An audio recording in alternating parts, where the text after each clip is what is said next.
روضہ امام رضا علیہ السلام کا مختصر سا تعارف۔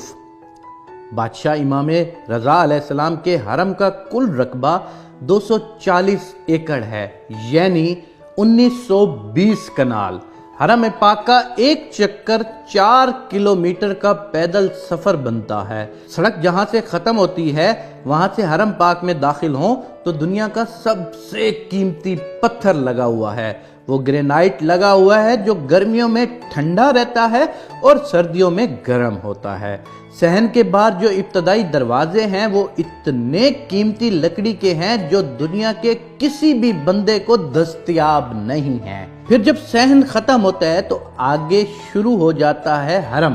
حرم پاک کے جتنے دروازے ہیں وہ سب کے سب سونے کے دروازے ہیں۔ ایک دروازے میں گلوب کی طرح لٹکا ہوا ایک فیروزہ ہے۔ اس فیروزے کے بارے میں حرم کی کتاب میں لکھا ہوا ہے کہ پورا ایران برباد ہو جائے اس پتھر کی قیمت سے دوبارہ آباد ہو سکتا ہے۔ بادشاہ رضا علیہ السلام کے مہمانوں کے لیے جو سبیلے ہیں وہ سونے کی ہیں اور جو پینے والے برتن ہیں وہ چاندی کے ہیں۔ جو ہی صحن ختم ہوتے ہیں آگے جوتے اتارنے کی جگہ ہے۔ جدھر زوار اپنی جوتیاں اتارتے ہیں وہاں پر میرے بادشاہ کے 8000 نوکر کھڑے ہیں۔ اور یاد رکھنا وہ دنیا کے کوئی عام بندے نہیں ہوتے کہ جو بے روزگار ہوں اور چلا جائے اس کام کے لیے۔ ان میں 90% لوگ ایران کی فوج سے ریٹائرڈ میجر، جنرل، کرنل اور بریگیڈیئر جیسے افیسرز ہیں۔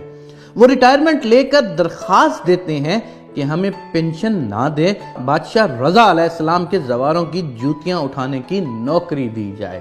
دنیا کا کوئی 7 سٹار ہوٹل اتنا خوبصورت نہیں جتنا بادشاہ رضا علیہ السلام کے لنگر خانہ خوبصورت ہے۔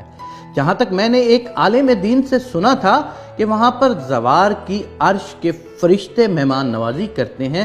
یہ جتنی بھی چیزیں ہیں، سونا، چاندی، اینٹیں، پتھر، ان سب کی فیکٹریاں امام رضا علیہ السلام کی اپنی ہیں۔ کچھ صحن ایسے ہیں جن کا رقبہ بہت وسیع و عریض ہے۔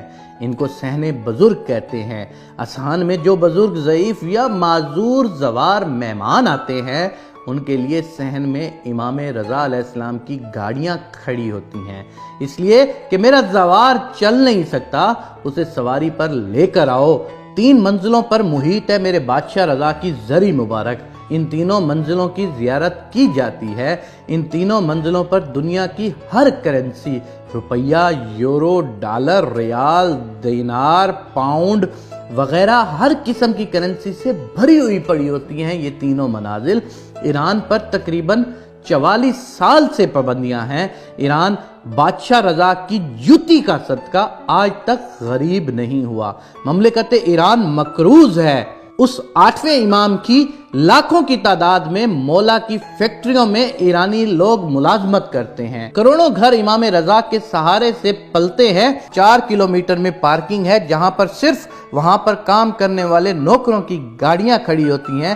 یہ ہے ایک مختصر سا تعارف جناب امام رضا علیہ السلام کا جو 8ویں امام ہیں۔ ایران پر 44 سال سے پابندیاں ہیں، لیکن اس ایک امام کی زیارت کے لیے پوری دنیا سے لوگ جو آتے ہیں ان کا دیا ہوا اتنا کچھ ہوتا ہے، امام رضا کی برکت اتنی ہوتی ہے کہ پورا ایران کبھی بھی غربت میں نہیں جا سکتا۔